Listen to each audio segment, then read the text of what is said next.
3 questions you need to ask when choosing a dealership to fix your car. Welcome back to Leamington GM. Today, we're talking about 3 questions you need to ask when choosing a dealership to fix your car. Choosing a mechanic can be challenging. After all, there are dozens of auto shop options, and establishing a relationship with a new mechanic is a big deal. Have you worked on cars like mine before? When you hire a new mechanic, it's important to ensure they've worked on cars with a similar make and model to yours.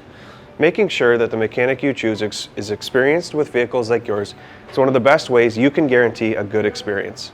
Do you provide a warranty for parts and services? No matter how experienced the mechanic is, parts are imperfect. Most reputable repair shops deal with this what if by providing written guarantees on parts and labor up to a specific time limit. Be sure to ask your repair shop about their warranty policies. How long have you been in the business?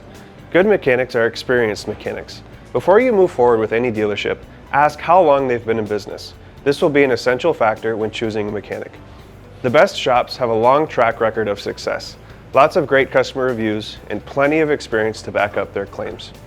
At Leamington GM, we pride ourselves on building relationships with their customers and going above and beyond to ensure client satisfaction. If you enjoyed this video, don't forget to like, comment, and subscribe for more.